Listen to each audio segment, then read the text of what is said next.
मध्य प्रदेश छत्तीसगढ़ में आपका स्वागत है। मैं हूं आपके साथ शुभेंदु सिंह और आज हम अपने इस खास पेशकश में बात करेंगे जम्मू कश्मीर में कश्मीरी पंडितों के विस्थापन और जिहादियों की ओर से उन पर हुए अत्याचारों पर बनी फिल्म द कश्मीर फाइल्स की, जिसने बॉक्स ऑफिस पर जबरदस्त धूम मचा दी है। वहीं इस पर सियासत कम होने का नाम भी नहीं ले रही है। एक धड़ा ऐसा है जिसका यह मानना है कि इस फिल्म में जो दिखाया गया वो सही दिखाया गया। उनका मानना है कि इस फिल्म को सभी को देखना चाहिए ताकि कश्मीरी पंडितों के साथ जो अत्याचार हुआ वो सभी को पता चल सके। वहीं एक धड़ा यह मानता है कि इस फिल्म पर बैन लगा देना चाहिए। बुधवार को मध्य प्रदेश के सीएम शिवराज सिंह चौहान ने भोपाल में फिल्म देखी तो छत्तीसगढ़ के मुख्यमंत्री भूपेश बघेल ने रायपुर में द कश्मीर फाइल्स देखने के बाद दोनों के विचार भी अलग अलग सामने आए हैं। लेकिन इन सब के बीच एमपी कैडर के आईएएस अफसर नियाज खान भी इस मामले में कूद पड़े। नियाज खान ने ट्वीट के जरिए मुसलमानों की हत्याओं को दिखाने के लिए एक फिल्म बनाए जाने की मांग की है। अपने ट्वीट में उन्होंने लिखा है कि मुसलमान कीड़े नहीं बल्कि इंसान और देश के नागरिक हैं। ब्राह्मणों को सम्मान कश्मीर में बसाना चाहिए। फिल्म पर सियासत या पक्ष विपक्ष में समर्थन और विरोध तो लाजिम है, लेकिन सवाल यह कि एक आईएएस अफसर का जाति धर्म के आधार पर टिप्पणी कितनी जायज है। आज हम इसी मुद्दे पर चर्चा करेंगे, लेकिन उससे पहले देखिए एमपी और छत्तीसगढ़ दोनों प्रदेशों के मुख्यमंत्रियों ने इस फिल्म को देखने के बाद क्या प्रतिक्रिया दी थी, क्या कुछ कहा था दोनों सीएम ने, सुनिए।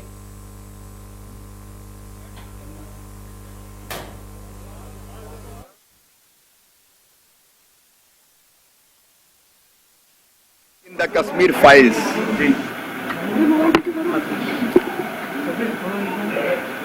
उस बर्बरता की सच्चाई को उजागर करती है जो अपने लोगों ने अपने देश में, अपने कश्मीर में, जिसको दुनिया का स्वर्ग कहा जा सकता है, वहां के कश्मीरी पंडित बहनों और भाइयों ने भुगती है अपने परिजनों के सामने। बहन और बेटियों की इज्जत तार तार कर दी गई। बर्बर हमलों में अनेकों हमारे भाई बहन, भारत माता के बेटे बेटी मार दिए गए। अपनी इज्जत, अपना सम्मान और अपनी जान की रक्षा के लिए इसी भारत माता के बेटे बेटी, हमारे भाई बहन, कश्मीरी पंडित, उनके परिवार कश्मीर छोड़ने पर मजबूर हुए। एक वो काला इतिहास जिसके बारे में जब पढ़ते हैं तो रोंगटे खड़े हो जाते हैं, आत्मा रोती है कि आजादी के बाद हमारे अपने देश में, हमारी धरती पर हमारे भाई बहनों के साथ ऐसे अमानुषिक अत्याचार हुए। उस बर्बरता की सच्चाई को बयान करती है the Kashmir files. Kashmir file देखा, वहाँ के कश्मीर में जो आतंकवादी घटनाएं हुई उस पर बनाई गई फिल्म है, जिसमें एक परिवार की घटना है जिसको लेके पूरा आगे बढ़ता है पिक्चर। लेकिन आखिरी में जो नायक है वो कहता है कि इसमें न केवल हिंदुओं की बल्कि वहाँ बौद्धिस्ट हैं, सिख हैं, मुस्लिम हैं, जो भारत के साथ हैं, उनकी भी हत्याएं हुई।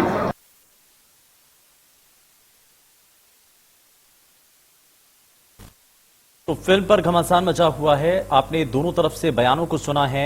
एक तरफ मध्य प्रदेश के मुख्यमंत्री शिवराज सिंह चौहान हैं और दूसरी तरफ छत्तीसगढ़ के मुख्यमंत्री भूपेश बघेल।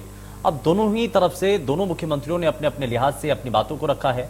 जाहिर तौर पर मुख्यमंत्री मध्य प्रदेश के द्वारा ये बताया गया है कि कैसे कश्मीर के अंदर जो कुछ भी हुआ उसको अब एक बार फिर से सिनेमा के जरिए लोगों के बीच तक पहुंचाने की अगर कोशिश हुई है। जो सच्चाई आज तक सामने नहीं आ पाई थी, उस सच्चाई को अगर सामने लाया गया तो उसमें गलत क्या है। वहीं दूसरी तरफ छत्तीसगढ़ के मुख्यमंत्री का यह कहना है कि ऐसा नहीं हुआ, तथ्य से परे ये फिल्म है और इन सभी चीजों को आधार बनाते हुए उन्होंने जब सवाल उठाए हैं तो जाहिर तौर पर अब इसमें एक अधिकारी की टिप्पणी इसमें बेहद महत्वपूर्ण होती है। आईएएस अधिकारी नियाज खान जो कि हाल ही में एक स्टेटमेंट देते हैं अपने ट्वीट करते हुए, जिस तरीके से उन्होंने सवाल खड़े किए हैं, अब उसको लेकर के सियासत होने लगी है। सवाल ये उठ रहे हैं कि क्या वाकई में जो पहले पर्दे पर जो दिखाया गया असल सच्चाई भी वही थी, क्या उससे अलग थी? ये कहा भी गया उस ट्वीट के जरिए कि अगर सच्चाई एक तरफ से है तो दूसरी तरफ की सच्चाई को कौन बयां करेगा। और सवाल अगर ये उठ रहा है कि अगर दूसरी तरफ की सच्चाई आप छुपा दी गई थी, उसको आज तक उजागर होने ही नहीं दिया गया था, उसको आज तक किसी ने दिखाया ही नहीं था, तो आखिर अब आगे उसको दिखाया जा रहा है तो आपत्ति क्यों हो रही है? तो ये जो सभी चीजें हैं वो फिलहाल साफ होती नजर आ रही हैं। इसको लेकर के हंगामा भी हो रहा है, जमकर के सियासत भी हो रही है। और ये आप तस्वीरें देख रहे हैं जब छत्तीसगढ़ के मुख्यमंत्री भूपेश बघेल सिनेमाघर में पहुंचे और उन्होंने इस फिल्म को देखा। वहीं दूसरी तरफ मध्य प्रदेश के मुख्यमंत्री शिवराज सिंह चौहान जो कि इस फिल्म को देखते हैं, इस फिल्म के किरदारों को लेकर के जिक्र किया जाता है और एक जो असल सच्चाई को लेकर के बातें की जाती हैं, कुछ घटनाओं का जिक्र भी किया जाता है। कुछ ऐसे लोग भी हैं जो कि इस पर सवाल भी उठाते हैं।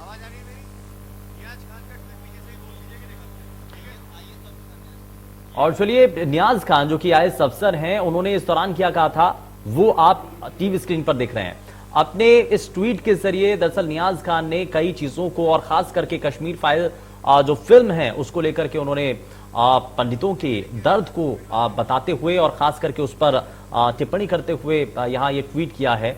और इस ट्वीट के जरिए दरअसल बहुत कुछ साफ हो जाता है।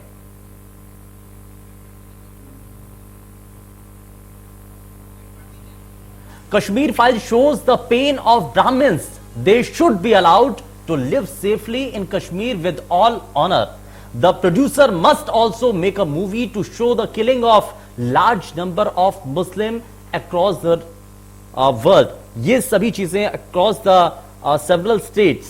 तो ये जो चीजें हैं, ये जो ट्वीट है, ये दरअसल नियाज खान की तरफ से कहा गया। इस ट्वीट के जरिए बहुत कुछ चीजें जो कि नियाज खान ने स्पष्ट की हैं। और कश्मीर फाइल एक तबके का या कह लीजिए कि एक तरफ की जो सच्चाई है उसको दिखाती है, लेकिन वो कहते हैं कि आपको जो दूसरा पक्ष है, प्रोड्यूसर को कुछ ऐसी मूवी भी बनानी चाहिए जो कि ये दिखाए कि मुस्लिम जो कि अलग अलग स्टेट्स के अंदर जिनके साथ दुराचार हुआ उसके बारे में भी बताया जाए। और इस बीच में मुख्यमंत्रियों के स्टेटमेंट हमने आपको दिखाए हैं। आईएएस अफसर की एंट्री के बाद से इसको लेकर के सियासत हो चुकी है, लेकिन अब जरा भारतीय जनता पार्टी और कांग्रेस के बीच में जो सियासी वॉर शुरू हो चुकी है, जरा उसको भी आप देखिए।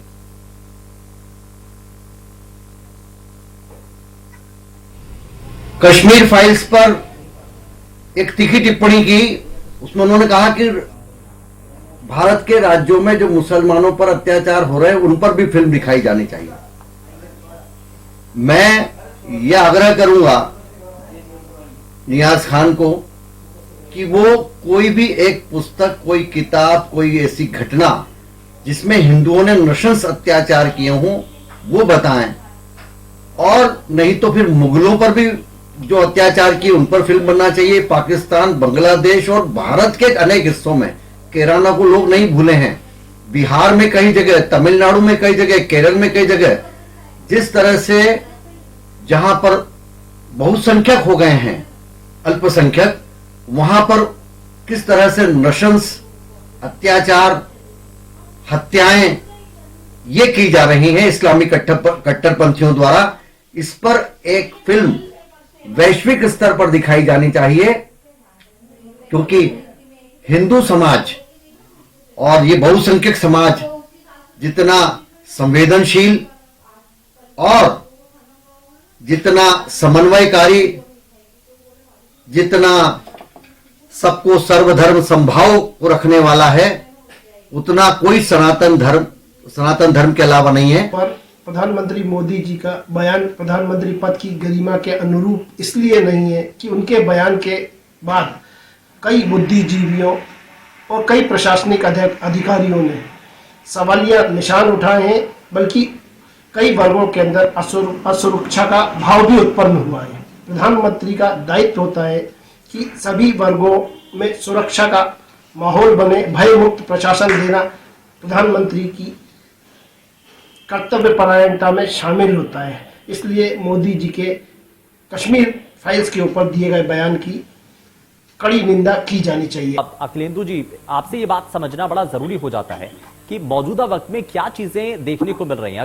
अगर ऐसी फिल्म होती है जिसमें कहा यह जाता है कि वो सच्चाई और तथ्यों पर आधारित है, लेकिन दूसरा खेमा कह देता है कि साहब इससे तो अभी जो धार्मिक सौहार्द है वो बिगड़ जाएगा, इस डर से आपको ऐसी मूवी नहीं दिखानी चाहिए। इस पर एक बतौर, क्योंकि आपने एक लंबे समय तक काम किया है, बतौर एक वरिष्ठ अधिकारी के तौर पर आपको क्या इसमें नजर आता है?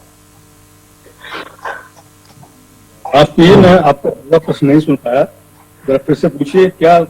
अखिलेंदु जी, मैं आपसे ये पूछना चाह रहा हूं कि सियासत हो रही है द कश्मीर फाइल्स फिल्म को लेकर के, इस पे भारतीय जनता पार्टी अपना मत दे रही है, अपना स्टेटमेंट दे रही है, कांग्रेस पार्टी के नेता अपना स्टैंड ले रहे हैं, इसमें बकायदा मुख्यमंत्री तक कूद चुके हैं, इसमें आईएएस अधिकारी तक कूद रहे हैं, तो आपको इसमें क्या नजर आता है कि बतौर, क्योंकि आप एक लंबे समय तक वरिष्ठ पदों पर रहे हैं, आप एक लंबे समय तक काम करते रहे हैं, प्रशासनिक सिस्टम को आपने बहुत करीब से देखा है, आपको इसमें क्या नजर आता है कि क्या कोई भी अधिकारी या कोई भी अगर फिल्म किसी भी घटना को लेकर के आधारित होती है तो उस पर इस तरीके की सियासत नहीं होनी चाहिए? देखिए, मैं एक रिटायर्ड आईएएस अफसर के साथ साथ एक पूर्व सैनिक भी हूँ। 1971 के बांग्लादेश युद्ध में मैंने भाग लिया था और मुझे संग्राम मेडल मिला था। दोनों अनुभव के आधार पर मैं कहता हूँ कि जो कुछ हो रहा है बहुत गलत हो रहा है। इस समय देश में एकता का वातावरण होना चाहिए, किसी भी पक्ष से कोई ऐसी चीज नहीं उठना चाहिए जिससे देश में भाईचारा समाप्त हो। और जहां तक एक सेवा आईएएस अधिकारी डियाज अहमद तक जो ट्वीट किया है उससे मैं सहमत नहीं हूँ। जो सेवा में जो अधिकारी हैं उनको कंडक्ट रूल से बंधे हुए हैं, वो उनको इस तरह की कोई टिप्पणी नहीं करना चाहिए, खासतौर से विवादित मामलों पर। देश में इस पर राजनीति थोड़ी अच्छी नहीं है और मैं इस पर नहीं जाऊंगा। जब वहां से पंडितों का पलायन हुआ, किसकी सरकार थी, किसका सहयोग, तो सबको मालूम है कौन राज्यपाल थे, किसने उनको पद्म भूषण दिया। लेकिन ऐसे समय पर ये मुद्दे उठाना ठीक नहीं है। देश में पहले ही से वातावरण बहुत बिगड़ चुका है और देश की एकता के लिए जरूरी है इस वातावरण को समाप्त किया है। इसको देश में नहीं है। उदाहरण के लिए मैं बताऊं, अगर किसी मरीज कोई डॉक्टर के पास पहुंचता है तो मरीज उसको ठीक करने का उपाय करता है, ये नहीं कहता है कि तुम्हारे साथ बड़ा अत्याचार हुआ, ये हुआ, वो नहीं होना चाहिए। यही काम सरकार का होना चाहिए था, उनको वहां बचाने का काम करना चाहिए। जो हुआ बहुत गलत हुआ है, लेकिन इसमें फिल्म बनाने की इस समय कोई जरूरत नहीं थी। इतने साल तक फिल्म क्यों नहीं बनाई, कई सरकारें रही, क्यों नहीं किया। ऐसे समय पर जब देश में वातावरण जहरीला हो गया है और जहर फैलाना उचित नहीं। अब इसमें हर एक कदम को बड़ा फूक कर रखने की जरूरत है। मैं इसलिए जरा जल्दी से एक रिएक्शन ले लेता हूं गोविंद मालू जी।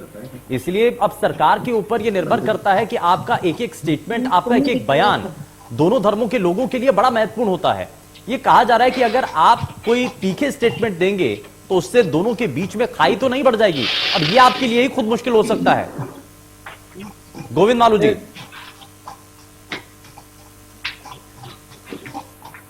चलिए, लगता है शायद संपर्क टूट गया उनसे। मैं जरा दोबारा से संपर्क साधने की कोशिश करूंगा, लेकिन व्यान कुंगल में जरा जल्दी से एक रिएक्शन आपसे लेना चाह रहा हूं। व्यान जी, मुझे सुन पा रहे हैं? सबसे पहले आप बताइए जरा, सुन पा रहे हैं मुझे? जी, आवाज आ रही है मेरी? हाँ बिल्कुल सर। व्यान कुंगल जी, मैं आपसे ये समझना चाह रहा हूं कि अब हमने बयान भी देख लिए हैं, स्टेटमेंट भी देख लिया है, वरिष्ठ आईएएस अधिकारी भी हमारे साथ हैं, वो ये कह रहे हैं कि ऐसे किसी भी आईएएस ऑफिसर को कम से कम इसमें नहीं कूदना चाहिए, किसी अधिकारी को इस सियासी जंग में नहीं आना चाहिए, लेकिन वो आ चुके हैं। खैर, लेकिन आपको क्या नजर आता है इस फिल्म को देखने के बाद, इस फिल्म पर रिएक्शन देने के बाद, क्या कांग्रेस पार्टी का इस पर ऑफिशियल स्टैंड इस वक्त है? क्या आपको लगता है कि अगर, क्योंकि बीजेपी और तमाम जो कई संगठन के लोग हैं वो ये कह रहे हैं कि अगर सच्चाई है एक लंबे समय तक नहीं दिखाई गई, अब सामने आ रही है, तो इसमें आपत्ति क्यों है? सबसे पहले तो इंडिया न्यूज को मैं धन्यवाद कहूंगा कि अखिलेंदु अर्जरिया जैसे एक विद्वान व्यक्ति, जो इस देश के अंदर जो उन्होंने सिविल सर्विसेज दी हैं इस देश के लिए और जो सेवाएं दी हैं, मैं उन्हें कोटि कोटि प्रणाम करता हूं और उन्हें हमारे साथ में एक पैनलिस्ट के रूप में आपने बैठाया है। ऐसे अधिकारियों के आज आवश्यकता है, उनकी टिप्पणियों की, जो समाज को सही दिशा दे सके।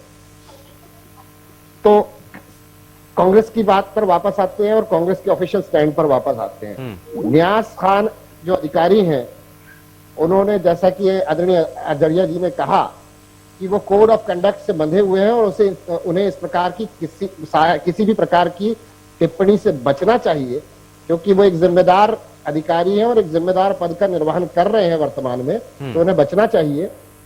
इस प्रकार की टिप्पणियों से, जिससे जो ऑलरेडी एक वातावरण जो है दूषित कर रखा है भारतीय जनता पार्टी की सरकार ने, उस वातावरण के अंदर और कहीं ना कहीं जो है आग लगने का कार्य हो, या और वो गलत दिशा में और गलत दिशा में आगे की ओर अग्रसर हो जाए।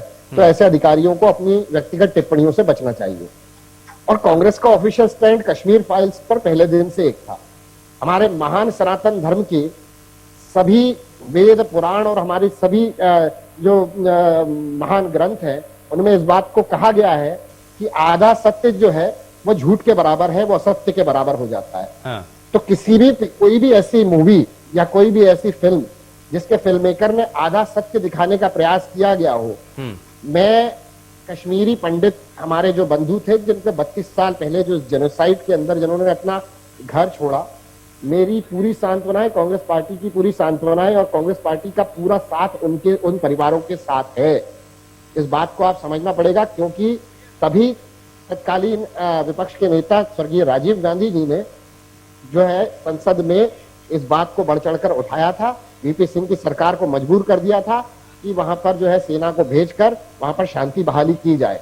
के बाद डॉक्टर मनमोहन सिंह जी की सरकार में भी हम लोगों ने सबसे ज्यादा वहां पर उनके रिहैबिलिटेशन के लिए जो आवश्यक कदम उठाने चाहिए था, जिसके अंदर लगभग 5000 से ज्यादा उनके रहने के लिए आवास, फ्लैट्स, इसके अलावा लगभग 1600 करोड़ रुपए का पैकेज, इसके अलावा नहीं, आप ठीक है, वो ठीक है, लेकिन आधा अधूरा सच इसमें क्या है? ये आप कह रहे हैं कि इस जो फिल्म के अंदर आधी जानकारी दी गई है, तो आधी जानकारी है क्या? मैंने मूवी को देख लिया है। हाँ। उसके अंदर लगा जो चित्रण किया गया है, हाँ। पिक्चर के अंदर वो बर्बरता को दिखाया है, हिंसा को दिखाया है, लेकिन जरूरत से ज्यादा हिंसा को दिखाने के बावजूद उन फैक्ट्स एंड फिगर्स पर प्रकाश यानी कि आप कह रहे हैं कि जो उसमें दिखाया गया वो जरूरत से ज्यादा दिखाया गया, वो इतना एक्सट्रीम नहीं हुआ था। विद्यमान थी, हाँ। जिस पार्टी की वहां पर सत्ता थी, जो सत्ताधीश थे, उनकी गलतियां कहां पर हुई और वो कहां पर अपना एक स्ट्रॉन्ग स्टैंड लेकर के उन गलतियों को उन गलतियों में सुधार कर सकते थे, कहां उन्होंने लेट किया, क्यों भारतीय जनता पार्टी के 85 सांसद सदन में खामोश बैठे रहे जब कश्मीरी पंडितों के ऊपर अत्याचार हुआ था। ये तो बड़ी लंबी चर्चा का विषय भी बना हुआ है, ये बड़ी लंबी चर्चा का विषय बना हुआ है। बेशक कांग्रेस इसे कहे कि आधा सत्य है, लेकिन बीजेपी इसको पूर्ण सत्य मान रही है, इसीलिए तो इसमें सियासत हो रही है और इसीलिए बार बार कहा जा रहा है कि इसमें अधिकारियों को नहीं आना चाहिए। खैर, बहुत शुक्रिया सभी खास मेहमानों का कार्यक्रम में शामिल होने के लिए।